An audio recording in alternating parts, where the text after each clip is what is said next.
Hello and welcome back to Logical Magic, examining Esoterica. So today's a solo episode. You're just going to have me talking about something. I'm putting my housekeeping at the top of it, as I've been told to. You can find me at therisingmoon.com to book me for a tarot card reading, a life coaching session, or even a magic lesson if it's appropriate for you to learn celestial and angelic magic. And it isn't for everybody because it's a very intent-based form of the craft of magic. So we're talking about spirit attachments today, and what are they? In some of the episodes I talk about, I'm very grounded and I'm very practical and very science-based. And, what did Jung believe? What did Freud believe? Today's is actually far more into the spiritual realm. Attachments are a form of, the easiest way to think of them is basically an insect, where something is attracted to, when we're walking through the woods, like a tick will be attracted to the warmth of your body, to the warmth of your blood flow, and will attach to you because there's something upon you in which they can feed. And spirit attachments are a lot like that. And they really do exist, and some people are more prone to them, and they have an influence. The higher level ones, the more potent ones, have an influence on the way people act and conduct themselves. And here's the thing. For anybody who's not, like, I'm barely woo-woo, I'm very woo, let's put it that way. I very much am in the 3D as well. And all magic and all healing and all walks of life need to have every element represented in order to have a very balanced state. And the earth energy is always that practical energy. It is the please understand, for instance, if you have something like bipolar disorder, that there are treatment protocols and medications that would help. But the spiritual components are there as well. And the easiest way to understand a spirit attachment is to think of microscopic photographs of the things that are on our skin.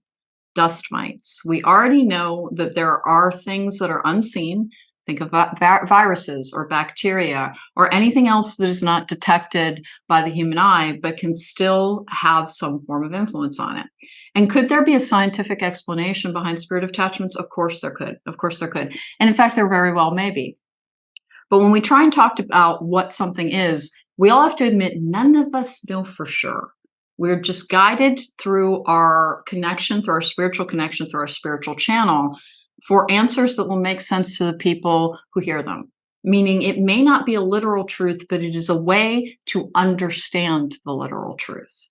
Just like people who are believe themselves to be starseeds. Is there a literal truth behind that? There absolutely is. These people come here with a mission, with a category into which they fit, which they're trying to, whether you're a healer or an educator or an engineer, a magician. And there's some of us who are gatekeepers and are able to have access to all of those lands and who are crossroads guides. And is that a form of starseed? Yes, it is. But is the starseed narrative literal? No, it's not. We cannot understand the literal truth of our existence in the form and in the way that our thought process functions as we are right now. And the easiest way to understand that is we have to approach time in a linear fashion, whereas the universe does not. So spirit attachments are a form of life or a form of energy that exists in a dimensional space or in a form that cannot be detected by the naked eye. And they're going to be particularly attracted to things that are vulnerabilities, for the ones that are sentient, for the ones that can influence your thought process, because there are ones. And it's not just delusional thinking. Please understand that schizophrenia is real. Bipolar disorder that also can contain some delusional aspects are real. There is a form of psychosis associated with extreme trauma that is real and can induce delusions.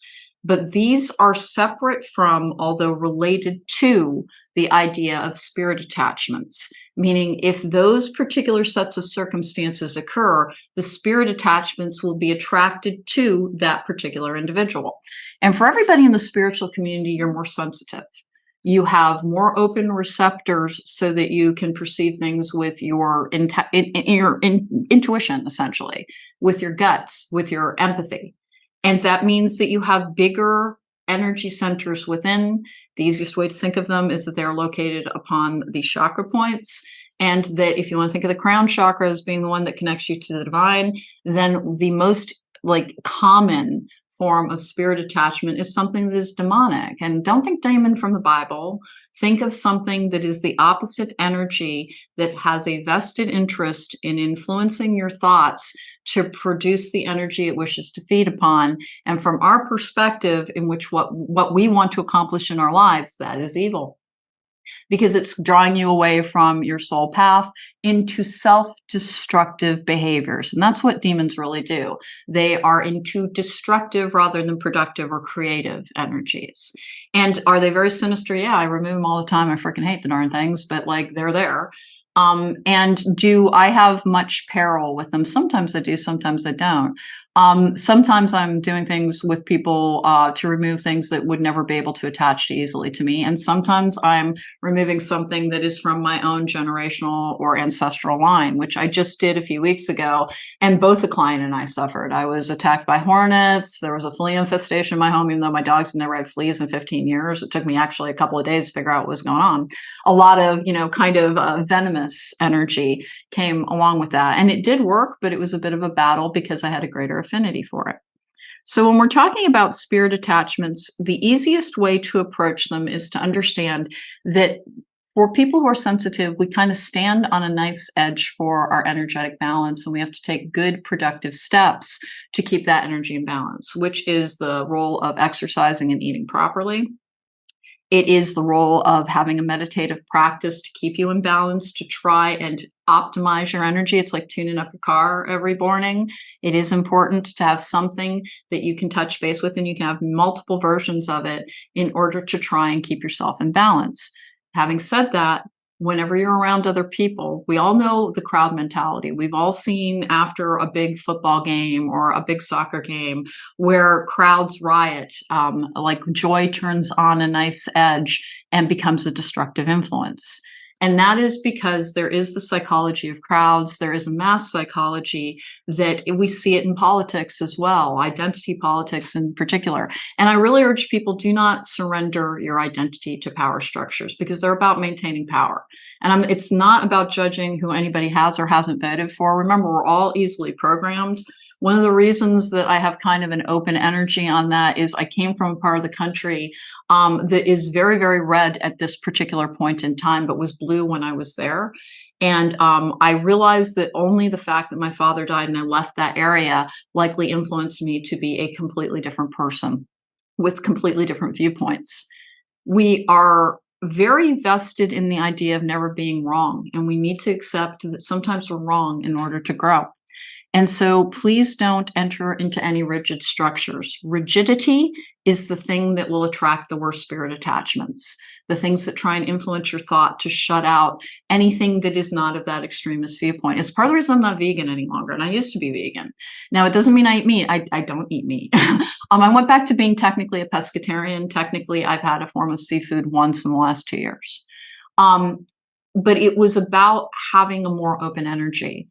If you are willing to open yourself more, things will come and go more easily. If you're very closed off, God help you if a spirit attachment gets a hold of you, because it's almost like a permanent part of you. And please remember, they are sometimes referred to as parasites. They are sometimes referred to as succubus or incubus. They are sometimes referred to as vampire. And don't think Dracula, and you need to get a stake through the heart when you hear that.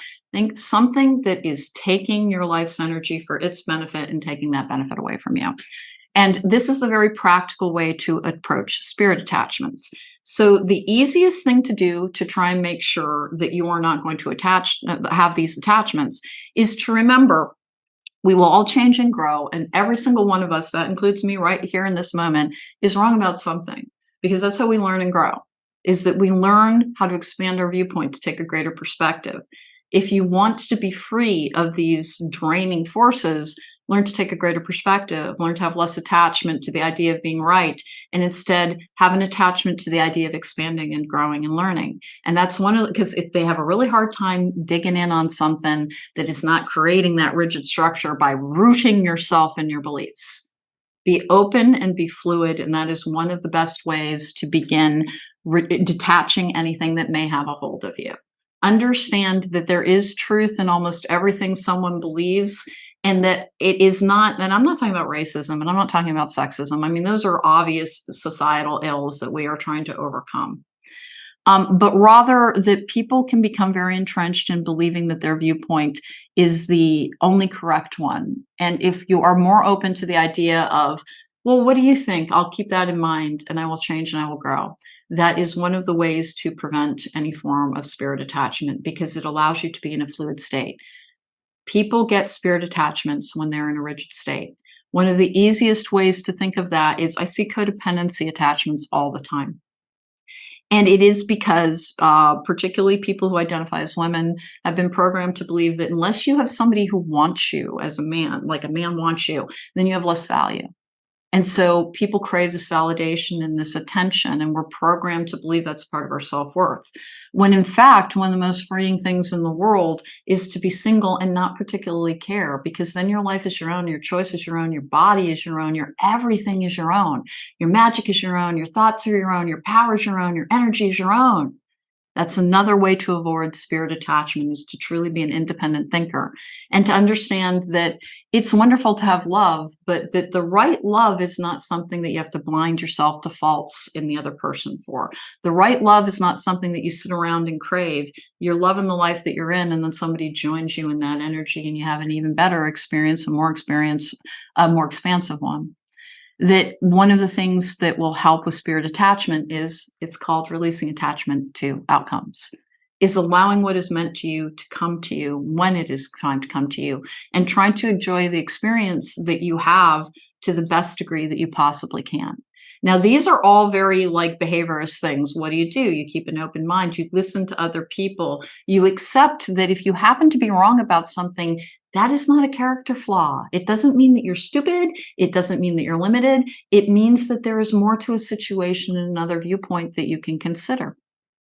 And that if we start approaching each other being less concerned with who is right and who is wrong, but how do we make things better? That is one of the ways that because guess what? Our world has all kinds of attachments on it. The biggest one being greed.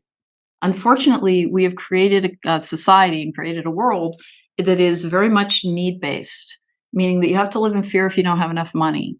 And fear is a vulnerability, is the actual opposite energy of the divine. People think that the opposite energy of love is hate. It is not, it is fear. And that is what, when we talked a little bit ago about what a demon is, it works with your fears. It tells you you're not safe unless you have more money. It tells you that there's some value. And this is a completely ludicrous concept, but people do it all the time. And watching an ever inflating number as a measure of safety. And it's like, you do realize we're one computer virus away from your entire bank balance going poof and nobody being able to recover that information, right? And then people are like, yeah, well, I'll hold gold bullion. Well, hoard gold bullion. That only retains value as long as people are willing to take it as an exchange. We create these constructs around things that we think we need. And there is a spirit attachment that feeds that and feeds that and feeds that. There is a lot of freedom in having less. Part of the reason I had Steph from Steph and Clover on is not that I'm promoting everybody being a traveler or a nomad, but to understand that was basically a story of a young woman's bravery. Being able to understand, I do not like my life, so I will change it and I will radically change it and I will live my life to find joy rather than trying to find money, which is what the society wants us to believe is the only path to joy. And I have lived in a very back and forth energy my whole life. I started out in northeastern Pennsylvania, which is a former coal area, and there's a lot of poverty there. It's just plain old fashioned poverty. It's always been economically depressed the entire time I've known it. Then I went to an Ivy League town when I was 16 years old and my father died. And I was there because my mother worked for the Ivy League University. And so it was insanely affluent. Oh my God, the level of wealth in that area. And I saw the contrast between the two. But what I also saw has intrigued me throughout the course of my life, and I have had a very back and forth existence on that, is that the people who had less had more concern for others, that they actually had a lot more happiness, that they had greater connection to their family, that the construct of wealth bringing anything other than a freedom from financial worry. And people with more do not have freedom from financial worry. I now live again in a very affluent area of the country, and I recently closed down my professional office and will now only see existing clients in person because, and as long as they've had a reading with me before, is because I was becoming incredibly popular in this area. I had the most and the best reviews out of any tarot reader. And I'm very fortunate, I'm very blessed, I'm very thankful to all of my clients who said such wonderful things about me. But it was attracting to me people that I don't want to use the gifts that I have to help promote greed. And it's just that simple. And so it means that somebody needs to have an online reading with me in order for me to make sure that they don't have an attachment, that I can't aid the growth of that particular attachment with what I do. It's what I've agreed to. When I talked about celestial and angelic magic not being for everybody, it's because of that stuff. It's because you have to be willing to commit your life to understanding that I will not operate from a vice, an area of vice or a fault or of darkness. Our shadow side is part of us, and we're never supposed to be trying to amputate it. I will always, till the day I die, have a temper that I don't like. I'm afraid of me when I'm angry. And so I really try to avoid being angry. And instead of avoiding it, I've learned how to understand it and to care for it so it never gets to that big, gigantic energy. And what happens to me when I get really angry is apparently there is a spirit attachment for wrath that can completely take over. And that's where the idea of the 7 deadly sins came from, by the way. There is an attachment that goes with each of those.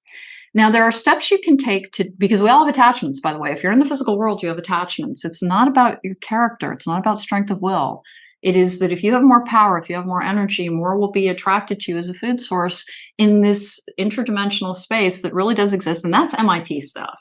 We understand that there's stuff beyond and stuff. There is forms of energy that we cannot comprehend fully from our vantage point yet, but are trying to. And they encompass things like the idea of there being a 4th dimension, a 5th dimension, etc. That we simply, from our vantage point, we see things in a particular way that is not all encompassing. Just like a greater perspective can lead to spiritual growth within this form, a greater perspective of what this form is can lead to freedom from all forms of attachment from those particular areas. And there is life after death. And like every now and then I will have, do I understand it fully? No, I don't. But I do know that almost against my will, I do forms of spirit mediumship. Meaning I will read for somebody on a departed loved one, and I will get messages and I will tell them, and it always fits like they're bizarre like details that there's no way, like Googling wouldn't even give it to me. Not that I don't Google my clients. I go in blind on everything. You'll get a better reading, by the way. For people who like to get readings, even if you're not getting them from me, don't give your reader a bunch of background information. You think you're getting better answers, you're not. You're influencing the answer. And that will give you a less accurate answer. Let your reader know the specifics only of your name and your birth date, if you wish to, and your astrological sign and the question that you're answering, and that's it. Don't give them the complicated background story on your relationships, on your career. Get their honest interpretation and then guide the reading from there. But always go in blind from both sides and you'll get a better quality of reading. So when it comes to avoiding these attachments within our society, first we have to accept that they're there. And I need you to hear something. When I talk about greed attachments and people just wanting accumulation because they're terrified, they think it's the only thing that will keep them safe and make them feel important and make them feel loved. That is not to say that liking luxury is wrong. It's not. It's not. Liking nice things is not wrong. Being willing to hurt others to have those nice things is what's wrong. Put in the effort and the return will come to you, and understand the point at which enough is enough. We want so much more than people could ever hope to spend. The idea of billionaires is a ludicrous concept. Literally, they would need 100 lives and perhaps more to spend all of that money on anything meaningful or concrete. It is accumulation for the sake of it. It does have something that influences those people. And if you look at all of the very, very famous rich people, the more they've leaned in on that, the less reality they seem to have in their thinking.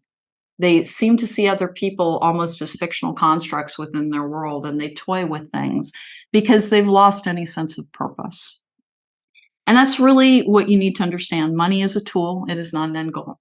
And it's okay to want money and it's okay to want nice things. It's just to understand that it's to provide for my needs in the life that I want, not because it will make me feel more important in a world that does not know how to really judge the worth of another person if the only way we can do it is through how much money they have. So let's get down to a couple of things about, like, do they have names? Sometimes they do. Do they have the ability to influence your thinking? Absolutely. The bigger energies that you have, the more your energetic balance is something that you have to have a daily maintenance program around. It can involve listening to balancing meditations. Some are as short as 10 minutes long. Some, like for some people, you can stand on the ground and breathe in and out a few times, and that's balancing enough. but have something that puts you in touch with the idea of I'm trying to counterbalance any tendency towards drifting off into these areas that are influenced by attachments, whether it's romance, whether it's greed, and that makes it sound like romance is wrong. It's not. It's not. It's just that too often people are ignoring a lot of like really key details in how the person acts, in what they state that they want, because they want their love story. And it's wonderful to have a love story. What's even better is to have a great life story. Have a great life story, and you'll understand that love is a supporting character. It's not the main one. You're the main character in your story. Try to have a happier experience versus a wealthier one. Spend money on what's important to you. Understand that money comes and goes, that there will be times that there is more, there's times that there is less, and that our appreciation of our lives has a tendency to exist in the contrast. And that is not to say that you will never have everything that you want. You likely, if you keep trying, if you keep going, what is truly important will come to you. But using myself as an example, I used to have a very, very privileged life with my ex-husband. And what I found, going back to talking about the area of the world that I hailed from versus the area of the world that I've ended up in, and going back and forth between a great deal and having less, and going back and realizing that being in the middle, being in a counterbalanced state where you have enough is the best. It also made me understand that it's not the path to happiness, and that I've always been far more comfortable around people with less because they are far more likely to consider others. Because it is true that fear, not wealth, not greed, fear, which is what greed is actually based in. Almost all of our lesser aspects and lesser attachments are based in fear. Tweaking out those fears, you're not safe unless you have a pile of money, that there's never, and by the way, it never ends. When you go down that path, there is never a number where you feel like you have enough. Instead of looking at a bank balance, look at what is in your life that you truly appreciate, that you truly enjoy. Too often we are owned by our stuff, meaning that it's all about accumulation, and it's a house of cards. It's not true. If you do not have emotional connection, emotional wellness, and connection to others and to happiness and a sense of purpose in your life, nothing will keep you happy for long. It is the only true peace is in understanding that the circumstances of our lives are meant to be enjoyed. And if you spend all of your life trying to hold on to what you have, you will always lose it. The tighter you hold on to something, the more your fears will escalate. And that whole thing where we create our own reality, we kind of do and we kind of don't. We create our ability to see our reality in how we approach it. And there's a subtle difference there. Because like from every reasonable standpoint, like I have enough in my life. Do I still get scared sometimes? Yes, I have an anxiety disorder. And I have to work with that, eat appropriately, take the appropriate supplements. I don't take any medications for it because I'm able to manage it through diet, through exercise, and through other emotional wellness practices. And I also use spirit attachment removers. Whenever I'm really out of sorts, I do cord cutters, I do spirit attachment removers. Maitreya Fields on YouTube has a very short one that's only about 5 minutes long. Go to YouTube, search cord cutting frequencies. Those will give you cord cutters. You can fall asleep to them. This does not have to be an arduous process, but you do need to engage in it. And to understand it's not about weakness. In fact, the more power you have, the more strength that you have, the more likely that you're going to attract what's basically an apex predator in the form of an attachment. And so you have to be vigilant. You have to shield yourself. You have to protect yourself. And one of the things that we really respond to is noise. And that's why those at frequencies, tones, they help us actually think of your brain as it's like an electric transistor. You're always trying to get on the right frequency. So Altona 777 is the one that I'm always sending clients recordings from afterwards. I don't know the person who runs that channel, but they do very good work. They're all very short, disruptive audios, which is what you need. In order to change a thought pattern, first you have to kind of disrupt the signal that your brain is sending that is sometimes influenced by attachments. Altona 777's work does that. And don't be put off by the, fairly whimsical or fanciful titles like, Spirit Vampire Remover. Understand that anybody's brain is programmable. And if you've gotten into a form of thinking that is negative, that is sad, that is depressive, that is angry, then you have some form of spirit attachment, and beginning to reset is the thing that you can do.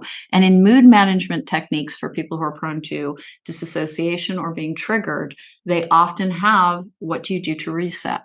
And this can become part of your process or part of your program for resetting. Resetting your energy is the most important thing because everybody can wake up in a funky mood after having a bad dream or something. And you have to choose your emotional direction through the steps that you take throughout the course of your day in order to have the best outcomes. For people who are highly sensitive, because there really are spirit attachments, what you want to do is you're going to choose things that detach those. So listen to one spirit attachment removal. I would suggest a cord cutter after that. If you do this type of work, you have to do a fairly deep process. If you're just kind of wandering through the world, doing your own thing, learning your own path, which that's a perfectly, remember, we're all equal. One path is not superior to the other. It's just the path that you're meant to be on. So if you do this work, you need to have a fairly robust protocol at the beginning and the end of the day. But if you're just on a spiritual journey, it can be 5 minutes of this, 5 minutes of that. Listen to a spirit attachment removal, a cord cutter, and then do something that helps balance you, whether it is exercising, whether it is going and standing and breathing by trees, which helps for a lot of people, or it can be a chakra balancing as well. I like inner lotus music's 30-minute balancing. I like meditative minds. Please go and seek out your own sources because you may be on a very slightly different frequency, but put something into place and don't stop when you feel better. Meaning put it into place like you're taking your vitamins, you're flossing your teeth, you're brushing. It's something that is a maintenance program for your energy to keep you protected. And understand that you may also need to shield if you do any form of spirit work, if you do any form of, I should probably cover that, right? If you have done anything with Ouija boards, with pendulums, with divination, understand that that opens up essentially an energetic doorway or a portal. And if you're not taking the correct steps to close them, it remains open. Stuff comes through and attaches to you. Anyone who's played with a Ouija board, it's almost never a spirit, guides, unless it's in the middle of a consecrated circle and you're with an actual spirit medium. Spirit boards normally just attract non-human entities who are trying to elicit a response from you in order to program your energy to give the feedback that it wants. And sometimes it's just a mischievous thing, but sometimes it's a super dangerous thing. So keep that part in mind as well, is that there are portals opened all the effing time, and that most of the time no one's closing them. And so that's part of the reason that it's like, well, is it like we live in a Swiss cheese reality where there's dimensional space and things get through all the time? Yes, I believe so. And this is like, for people who've known me for a long time, I have always been one of the most practical and resourceful people. And it came as no greater shock to anybody but me that I was going to be in a line of work and doing many things that involved talking a lot about these esoteric concepts, these spiritual concepts, with the same level of gravity that I might talk about how antibiotics changed the course of the world because it allowed us to cure infection. And I need you to take that example and remember it. When you know how to treat something, everything becomes healthier and more possible. And unfortunately, we've turned our medical industry into one that is for profit. So it's always about gain. Even though it can still achieve healing, it's about taking a pound of flesh at every turn. And that's almost literal at points. Have a protocol that is about maintaining your energetic health, and your emotional and your physical well-being will also follow suit because you will be in a better energy. Now, genetics play a role in it. And so you're not always please don't compare yourself to others, even though it's hard. Even though this whole world tells us to do that, and that's actually what greed does. That's actually where greed comes from, is the idea that you look and it's called coveting. You look at what somebody else has and you're like, well, I don't have that too. I should have that too. I work really hard. Why don't I have that too? And it's like, well, first of all, when we look at something and we're jealous of it, because envy is a form of attachment. It is one of the vampiric energies. It steals your life force and causes you to focus on what isn't rather than what is. And you will be happier if you focus on what is. Instead of thinking that, understand that the people that you're envying, it's a full picture. You don't get to pick and choose and I want that, so I'm going to take it out. And I'm very specifically thinking of me and the fact that I have not really ever struggled with my weight throughout the course of my life, which can be a really sore spot for other people who have. And it's just a matter of my genetics. In order to have my genetics, guys, you would have had to have my parents, and you don't want that. I'm not kidding you. You don't want those people. I barely survived. Please remember that there's a counterbalancing energy within us. That's what our shadow side is. It's why we're never meant to negate it nor amputate it, but understand it. Please understand that anything that you're envying people, it comes with a counterbalancing energy. And I have a client, she's so beautiful. She's been a model. It's like she walks down the street, everybody knows she's been a model because she's so beautiful. And it can engender a lot of envy in the people who see her. And the first time I ever saw her, I actually felt a lot of compassion for that because of how distancing it is, because she's so beautiful that people don't think her heartache is real. She's so beautiful that people don't think that when she's experienced some financial deprivation, you can't identify this person, only she's going to know I'm talking about her. And I don't think it's going to upset her to know that I think that she's a wonderful human being. But she's experienced financial deprivation, but she's so beautiful that people kind of don't take it seriously. And that's the price people pay. There's always a price that is paid when people think that someone else has more. It's like, no, they paid a price for it in some way that you can't see. And for people who seem like their whole lives have been paved with good fortune and they were born with a silver spoon in their mouth, no, there's a distance from other people. They can't trust other people because people very frequently really are trying to get something from them. It's not just a paranoid state for them, although there's a paranoid attachment. There are people who will try to take advantage of them. And there is that reduction of the idea that you're not allowed to have your human feelings don't mean as much because you have more of what this world tells us we must value. When the thing that is truly valuable is being happy, being potentially having love within your life, being connected. Those will give you the best experience. We've really lost sight of that. And there is a mass attachment that can be in crowds. We talked about that with crowd response in politics, in all forms of power structure. Even in the religions that we see, where the central message of almost every religion is we should love each other, be kind to each other, heal the sick, provide for the poor. And yet somehow the power structures of religion have been like, no, no, no, no, have as much as you can and screw the other person. And we should judge them a bunch too. And it's like, that is literally against your text, literally. And yet they still put it forward and don't question it because there's a form of attachment on most power structures because power is a corrupting influence. Pure intent, which is good intent, which is the energy of love, which is the energy of the divine, is the thing that helps free you from that. So going towards a feeling of being connected and seeing the humanity in everybody, and even trying to forgive the people who have wronged you. And I've gone through a long process with this in my own stuff, trying to understand that the people who harmed me were just simply a product of their environment. And then, being honest with myself, I had to look, it's like, was I ever harmful? Between that terrible period when I was so angry and damaged from so much trauma that it's amazing I was functional. Was I hurtful? Was I harmful? Did I not know what I was doing? Yeah, I was. It's very understandable to me, and I wouldn't judge another person for it if I heard their story, and so I've stopped judging myself for it. But that doesn't mean I'm anything other than accountable for that. And so most of my life now is trying to be the best version that I can be, and it has been for a very long time. But I will tell you very specifically what happened to me that helped jar me out of a mindset of anger and why me. When I was in my late 20s, I had a terrible car accident. I hit head on. Someone made a left turn in front of my face. They were in the wrong. It's like, that's kind of neither here nor there. And I ended up in a wheelchair. Now, the opposite side bone breaks healed. So I pulverized, and I used that intentionally. That was literally what I did. Most of my left hand and my right heel. And I had to be in a wheelchair while that healed. And this happened to me on Christmas Eve. I'm only laughing because it's like, I really did feel like I was I was the subject of a very dire Victorian tale. And I had to have surgery on New Year's Eve because I had to wait a week for the swelling to go down. So I'm lying in a hospital bed on New Year's Eve, and hardly anybody else is there because it's only nobody's getting an elective surgery on December 31st because there's no surgeons around for it.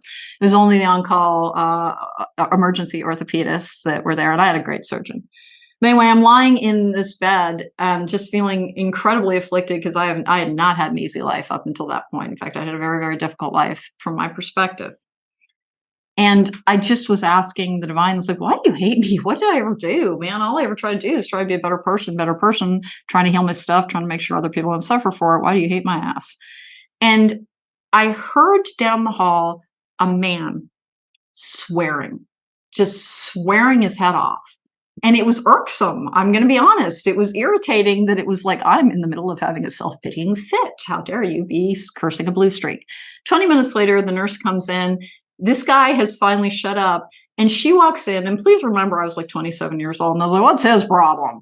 And she said, oh, he's in his mid-30s. He went out to play rugby one day and he fell wrong. And now he's a quadriplegic. And he has a wife and 2 kids. And we try and cut him some slack.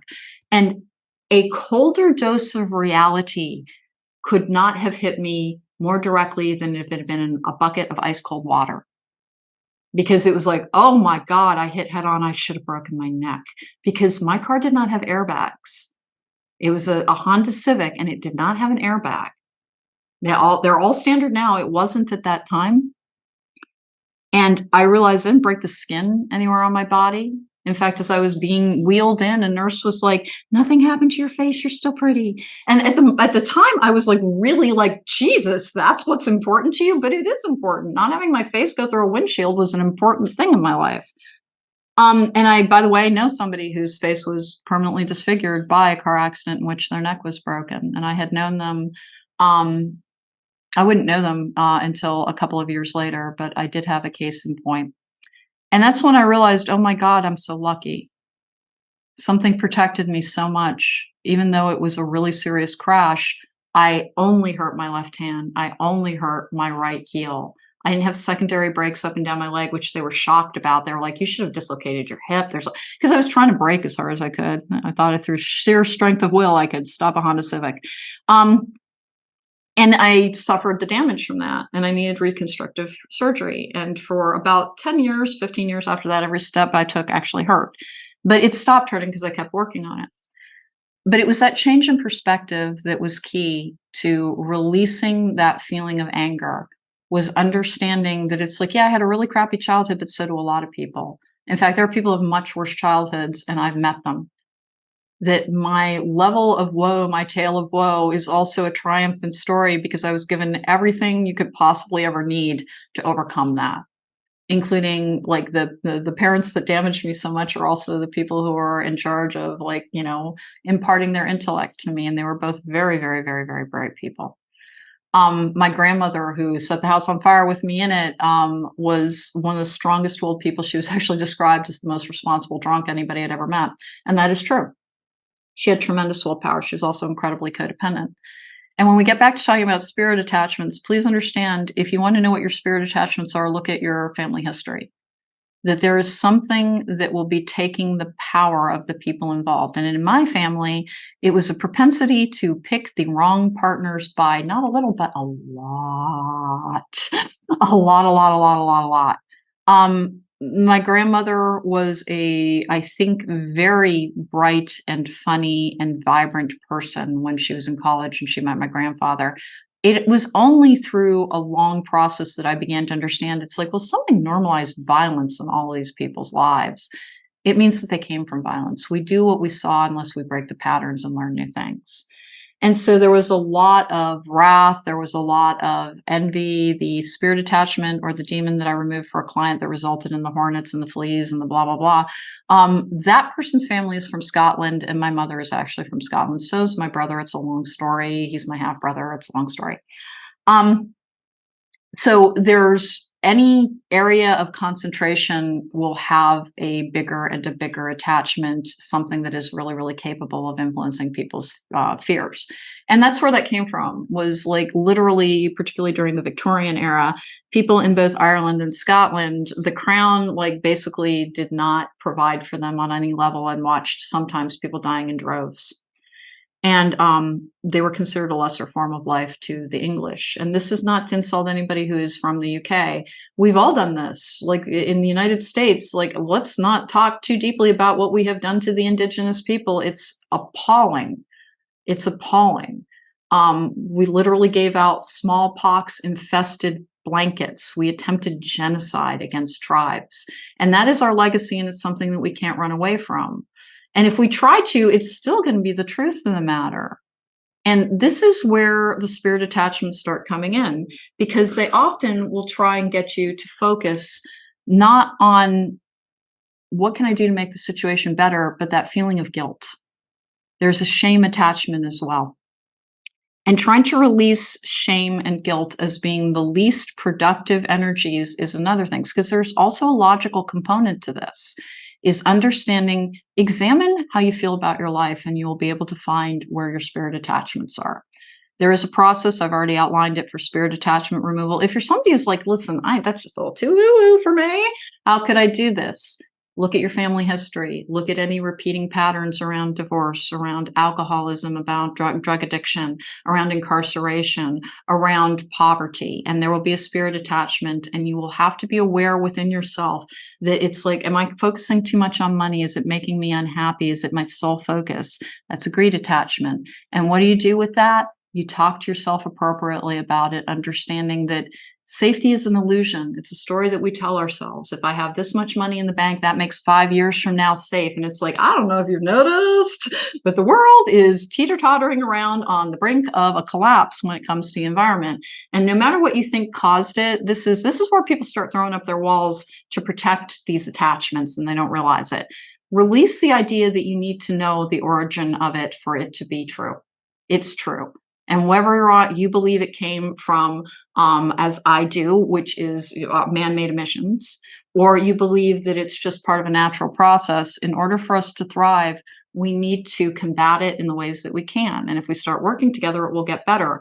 If we're entrenched solely in, I'm right, you're wrong, I reject you, you're stupid, then nothing will ever get better, because literally no one has ever been berated into a meaningful change. That's the other thing we need to stop doing, is berating each other, because that also has a spirit attachment available to it and attached to it. Spirit attachments are the things that influence and exacerbate our natural weaknesses, the areas that we're trying to build up, the areas that we're trying to strengthen within us, the areas that we are working with to try and find our highest self. But we're never meant to abandon our shadow side, because it contains so much of our power. And it's basically contains gravity. It's a dark mass. It contains gravity. And so for things to be rooted in this reality, you have to be in touch with your shadow side. Like, I don't like my bum temper, but I know how to work with it these days. I know how to work with it so that I'm not taking it out on myself or anybody else, but rather being like, you're angry, you should probably step back and do this and eat something, because like blood sugar issues can come into play. Is we have to learn how to work with ourselves. It's like we're our own hall monitors throughout this. And please don't think of it as something not to like. It's just a part of you. It's something that I had to learn with complex post-traumatic stress disorder, was to stop treating it as something that I didn't like about myself. I didn't do it to myself. And I resented having it. And I resented the ways in which it can make my life difficult. And I realized, and this is where the spirit attachment comes in, that the very thing that did that to me, because I was the child of two narcissists, raging narcissists, oh my God, levels of narcissists, where other people's feelings just didn't matter to them at all. Everything had to be catered to their liking. And so I have a half brother, but we did not actually grow up together. So we were both raised as only children. And being the only child of a narcissist can be very, very difficult. Jacob and I did a podcast on narcissism that will be coming out in the next couple of weeks. I think next week's is actually what to do on Halloween. That discusses the things that can mimic narcissism, because not everything that has a narcissistic face is narcissistic personality disorder. Trauma disorders can contain narcissism as well. So anyway, the people that I was raised by would treat me having any form of emotional disruption, need, illness as a great offense to them, and I would be berated for it. I was treated as an inconvenience, and so any emotion I have, I vividly remember my mother drugging me to try and and I'm not sure it was approved by any. Actually, I'm pretty sure it wasn't. Just thinking that through, it's like, yeah, no, my mom was one of those moms who would give me cold medicine to make me groggy, in order to just not deal with me. It wasn't even that I was doing anything wrong. I was not actually a hyperactive child or a difficult child. I just was, bright and curious and interested. Anyway, that if I treated that part of myself with contempt and disruption and like, oh God, you again, that I was perpetuating that same energy signature.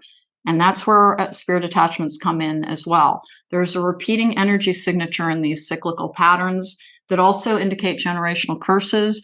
Generational curses are an interesting one because sometimes they're cast by a person and sometimes they start out in poor choices and then spirit attachments get involved and it's carried forward and gets worse and worse and worse.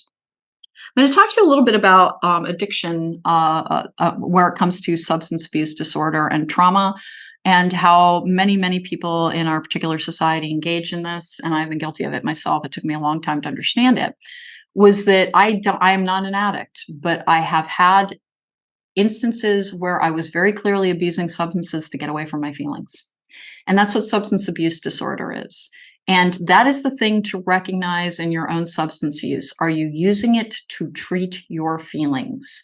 Now, there are medications that people take, but they don't alter your state of happiness as much as they reset your brain chemistry to a calmer place where you feel your own life.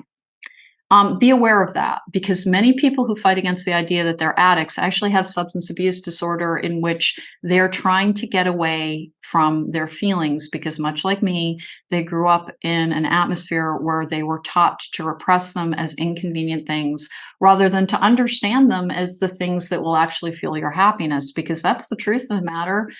You cannot be happy unless you have the emotion of happiness. And so if you're spending half your time trying to medicate away your feelings, guess what? It does a number on all of them. And so if you're angry, you need to learn how to calm yourself down and how to take care of yourself and how to talk to yourself appropriately in a way that takes care of that. If you're anxious, same deal. And I do have an anxiety disorder because I grew up around terrifying people who would literally beat the living crap out of you if you and you never knew when it was coming from. And this is going to be a little bit triggering, but my father routinely would beat me until I peed because he would lose complete control. And so it is a natural result of that type of treatment that I was very, very afraid of making mistakes because quite frequently that happened and I had no idea why it was happening. And to this day, it was like I was minorly irritating, usually in the manner of a kid.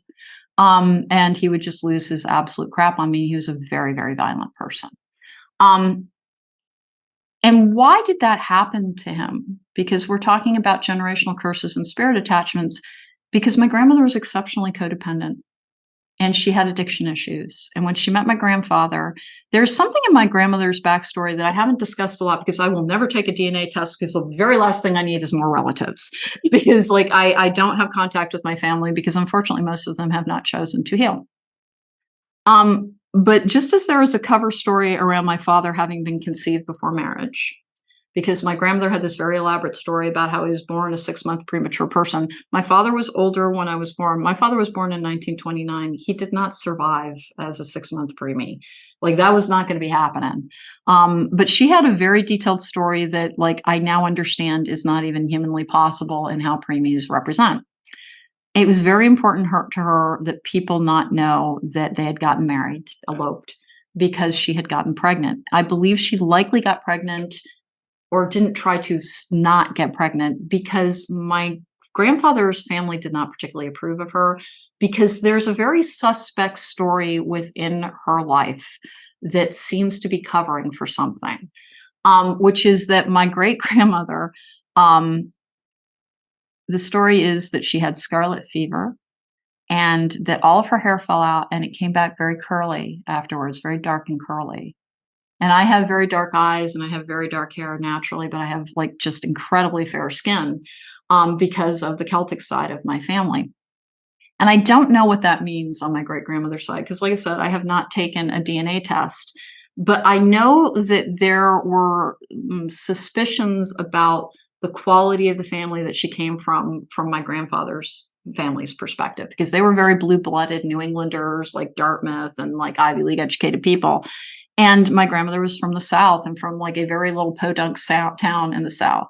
And there's just more that goes into that weird story with my great-grandmother that I did not examine until I was a full-grown person. And please understand, I live a life of privilege. I walk through this world as a person who is perceived to have privilege. So I'm not claiming any kind of disparity that was directed at me because of this. But it was only as I got older and realized my grandmother was covering up the idea that she had gotten pregnant before marriage, which she considered very shameful, because I believe she was, trying to secure her relationship with my grandfather. They seemed to be really, really into each other, but he, of course, dramatically dropped dead, and after following a surgery when he shouldn't have, and left her alone for many, many years. And she just drank herself into the grave, drank and smoked herself into the grave, because he was her everything. She had no world without him, and that's what codependency can do to a person.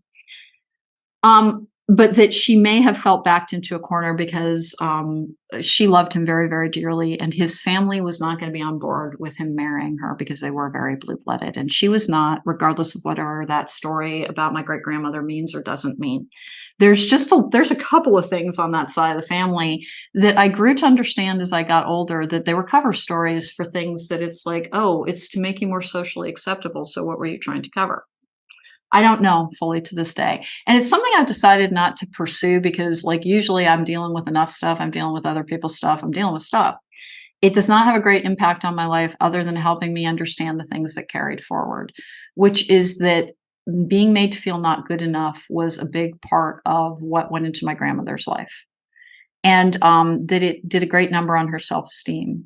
And she was a terrible parent. She was just she apparently ignored my father almost entirely. She was so into her husband that I'm sure she was a very responsible person. He was fed, he was clothed, but he was left to deal with his emotions and absolutely ignored and absolutely excluded, and like with no playmates or anything. And so, because he was very, very bright, my father was ridiculously bright, and that can be very distancing for people. And as a result, he became a malignant narcissist who only thought of himself. He was prone to violence and a whole bunch of other things. And in order to break these energetic generational traumas, which have spirit attachments with them, you have to recognize them and not feel ashamed of them. Everything that I don't like about myself has a connection to all of that trauma. Everything I do like about myself has a connection to the fact that these people were my parents. As complicated as, like, truly, I have a twisted family tree, but at least it's an interesting one.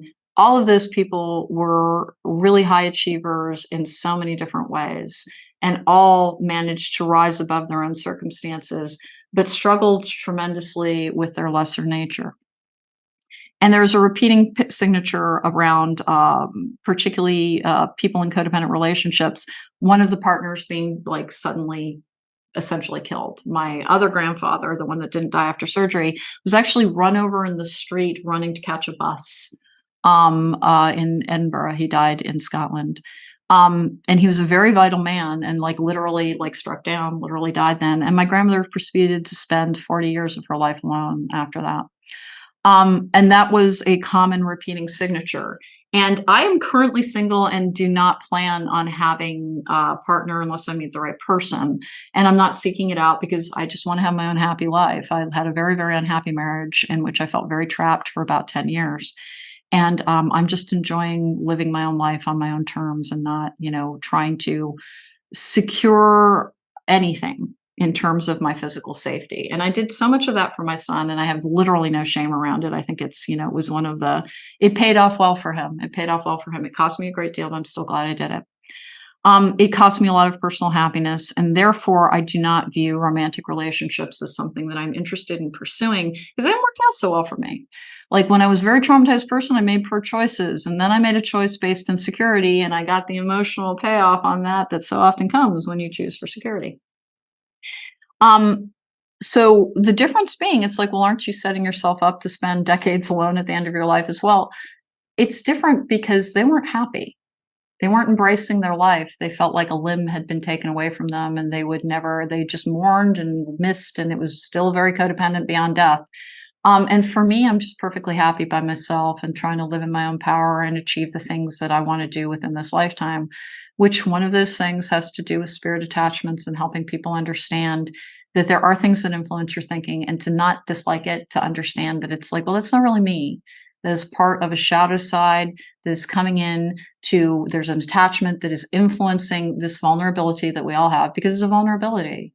We all have vulnerabilities. We all have strengths. We have all have vulnerabilities. Our shadow side can be influenced to self-destructive patterns, and that's why it attracts more spirit attachments. Conversely, in your lighter side, your divine side, the highest that can be achieved, there is a form of spirit attachment as well that can like convince people to not be grounded enough so that they're not living a balanced existence. Sometimes, remember, non-human entities exist in both the light and the dark, and they don't mean you harm necessarily. They're just trying to live. It's kind of like, most people who eat meat don't mean cows harm. They're just trying to live. And like there's, scarcity of resources. And even though I don't personally eat meat, I have never, it's a stance of privilege. It has to do with, I get to be fussed about what I will and will not eat because I've always had enough available to me. But if you put me on a desert aisle where there's like it's like, you're going to have to eat a bird. It's like, well, I'm going to eat a bird because like we all try to survive. And that it's not about malice. It really is about survival. And so there are ones in the light aspect as well. And you will always know the difference whether or not something is trying to influence you to being ungrounded, which is another state of imbalance to feed off your energy in a higher realm. It will encourage you to leave behind the real world quite a bit. And we're all brought here to function within this world. We all have different, like I'm always telling people, it's a university, we're all taking different majors. But we come here for a reason. And for some people, it is going to be to transcend it. Not everybody is drawn towards the spiritual realms and, giving up all material goods and, detachment to all outcomes and like the very, very high concepts, moving more and more towards detaching from their physical form. Not all of them are doing something that slows down their journey, but most are. Because we exist best in a state of balance. Everything about us has a purpose. In fact, one of the things that I've talked about in the past is that it was probably, I think, 2016 or 2017 that Stephen Hawking, the very, very well-known astrophysicist or physicist, announced that there was no God. And it was at a very dark time of my life. And I was just like, well, that's just delightful. Thank you for that pronouncement from somebody whose intellect I actually respect. But I almost immediately realized he had to be wrong because his reasoning on that was that there was no purpose for a God. And therefore, it wouldn't exist because all functioning systems, there is a purpose to everything. And that includes you. That includes your dark side and your light side. You're meant to live in a state of balance. Everything about you is purposeful. It is meant to be lived with in the best energy to promote your best and healthiest and happiest life. And you get to make choices with it. It was actually Einstein that talked about the idea of God, but Einstein's idea of God in a more positive way, that there was one, but wasn't talking about the God of religion. It was talking about the divine aspect of the universe and the consciousness that exists within the universe, and that there is an evolutionary creative pattern that is a divine source of energy of creation, and that's what Einstein thought of as God. I'm not really here to talk about the divine, but one of the things that you need to understand is that anything that is influencing to live your life in a state of unbalance where you work all the time, or you concentrate on romance all the time, or you concentrate on accumulation or never wanting to work, by the way, because like we need to be productive, we need to rest, we need to have balance. These are the ways to examine your life in order to find, where am I not living a life of balance? Work-life balance gets talked about a lot. A capitalistic structure is going to tell you that you're here to work, you're here to hurt, you're nothing if you're not making money. That's for their own goals, for the people who are watching that ever-increasing balance, this meaningless number that it just gets bigger and bigger and does nothing in the world other than make them feel important to themselves. And then they're treated as being important because people have fallen for the lie that the ever-increasing number means that that person is getting something right rather than really, really wrong, which they're getting something really, really, really, really, really, oh my God, wrong. Please do not pursue that as your end goal, because it detaches people from reality in very much the same way that an addiction can, where they lose sight of anything other than the thing that they happen to be addicted to. And they are addicted to the idea of gain as being important, when it's like, what's really important is living in a world that you are contributing to, feeling as if you have a sense of purpose, making gains in your own life that fuel your greater happiness, peace, and contentment. And if those are not the things you're pursuing, then it is either the society around you or the choices that you are making that fuel that, and to make the choices that you can, because it's a beautiful spiritual concept to be like, you're absolutely right. I will go sit by a lake and enjoy my life and never pay my electric bill again. And sooner or later that ends with you like living in a house that is dark. So you do need to strike a balance there as well. But to examine your life, if you want to be free of attachments, examine your life for the things that are working and aren't working, and then be comfortable making change. When I talk about the idea of we need to be open to new ideas, to being right and being wrong, and that it is subjective and it can grow over the course of time. And as usual, I will use myself as an example because nobody else gets in trouble when I do that. When I was maybe 22 years old, my favorite meal was prime rib, and I believed in the death penalty. That is a complete stranger to me. Like that person, that is a former version of myself. The seed of that person is still within me, but I took it in a completely different direction. I have no shame around that. It makes perfect sense. I came from a very meat and potatoes place. And as I've said, I understand that my dietary choices are a stance of privilege versus something about my moral character. Although I really believe in harm reduction, I have a feeling Jacob and I will do an episode on abandoning extremism and embracing harm reduction, because that's really the path. Everything that is rigid in structure will have attachments with it because it wants you to have an exclusive and an exclusionary energy around it. Please accept that there are many different viewpoints and start opening up your energy, and you will experience more flow. When it comes to the truly demonic things, sometimes you have to hire a spiritual worker in order to try and get rid of them. Please make sure the person knows what they're doing. They can actually make something worse without meaning to.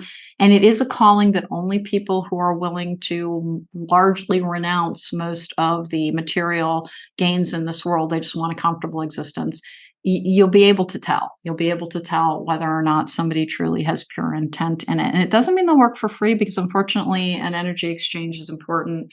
And to do a lot of that high level work involves a lot of risk.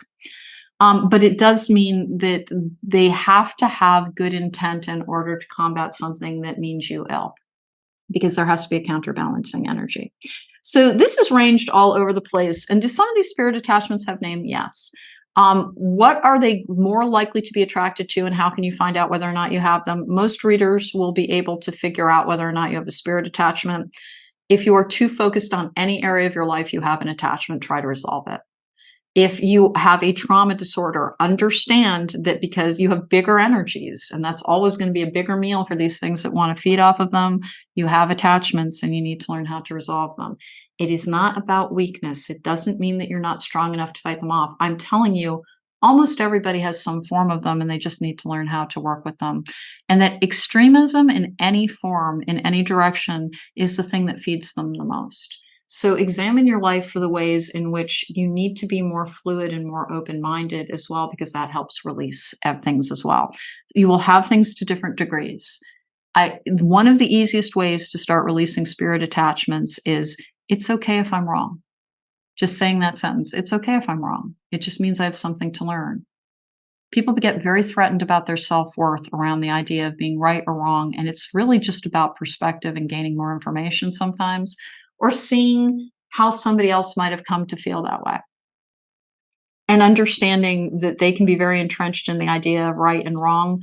We only ever know right and wrong for ourselves. We really don't get to impose it on other people very much. And that the idea that, except for society's laws where you can't kill that person for their stuff, like things that make sense that are not destructive. We have to figure out the difference between the idea of maintaining a society and self by limiting the number of destructive things that we do in order to get optimal output, and the idea that if we control people's behaviors, we'll get the optimal output. No, you will not. You will not. You will not get it in your life. You will not get it in your society. You will not get it in your spiritual growth. Rigidity is the biggest enemy to growth. Start releasing it, and that will also start the process of spirit attachments. So I hope this has helped you understand that there is something with every look to the seven energies, energy, finding your authentic self podcast that I did to explain what each chakra point has a spirit attachment that can be attracted to it. One of the things, the easiest one that I see is envy in romantic relationship. Jealousy is not actually a good thing. It means that you're not in a secure place and you view somebody else as a possession. And you will only get the best love when you understand that only those who are by your side willingly are meant to be there. And vice versa. Like, nobody should ever be held prisoner to any form of relationship, even in a divine capacity. So I think I'm going to start wrapping up here, and I just want to repeat the YouTube channels that I have found very, very helpful because they're free resources. I really believe in it. Troubles me so much that the only people that can get well are people of means. When it's like, but generational poverty is part of generational trauma, which is part of generational curses. We cannot limit healing access and expect to have a healthy and thriving society. And that's in all walks of life, whether it's medical, whether it's mental, whether it's spiritual. We all need access to healing tools. And so that's why I make sure I provide so many free healing tools. Altona 777, best channel I know to get them off. They all sound awful, but they're brief. You only have to listen to one or two. And then follow up with cord cutter and then follow up with bouncing. You can fall asleep to the bouncing. You do not need to be focusing on most of these things. That is only if you feel like you have an active attachment that is drawing you away from your healthy life. Anything that is not in a healthy balance. And this is going to be the hard one to hear, but you have to hear it, my folks. If you are conducting a relationship and that person is not demonstrably returning the energy, meaning it is give and take, they respond, they are in your life, you're not in separation, then the likelihood that you have a spirit attachment is so very, very, very high. And the worst that can happen is that you'll find out, no, this is a true twin flame connection, this is a true soulmate connection. But most of the time, people are finding out it was something that was drawing my thought process somewhere other than the 3D and just feeding off that energy, and I never got anything back. And that's the thing to remember. Anything that takes all of your energy and does not give back, and that includes friendships, that includes relationships, that also includes work environments. It can be difficult because this world has built up, you have to do this, you have to do this, you have to do this. Hey, guess what would break that machine? Non-participation in that sport. We don't ever need to have a revolution that ever fires a gun. All we have to do is stop playing the game. And by doing that, and we can each do it at our own level, by renouncing the idea that buying is the thing that will make you happier, by renouncing the idea that judging another person will make you more secure or the world better, but rather loving and accepting people who are doing no harm. And you're not the person who gets to decide that most of the time. We don't get to decide other people's life choices. And if you believe that you need to decide another person's life choice for them, examine that because it's a rigid structure. It means you're in an insecure or fear-based place. Almost all attachments start out in fear. This has been Logical Magic, examining esoterica, and this has been a really esoteric episode. By the way, the numbers keep indicating that it's the episodes with just me or me and Jacob that do the best. So there may be fewer interviews coming up, although I love the people that I've spoken to, and I really urge you to check out those episodes. The ones that do best are where we're examining these concepts. So I'm going to continue to do that, and I thank you for joining me. You can find me at therisingmoon.com for a tarot card reading or a life coaching session. It's the only way to book me. I will never approach you on any platform, and I do not use WhatsApp. I'm still having a problem, all tarot readers do, with people impersonating us. Same thing for spell work. Only way to get to me is through my website at therisingmoon.com. My YouTube channel is Cronecast at the Rising Moon, and you can always find me here at Logical Magic, examining esoterica. This has been Spirit Attachments and How to Resolve Them.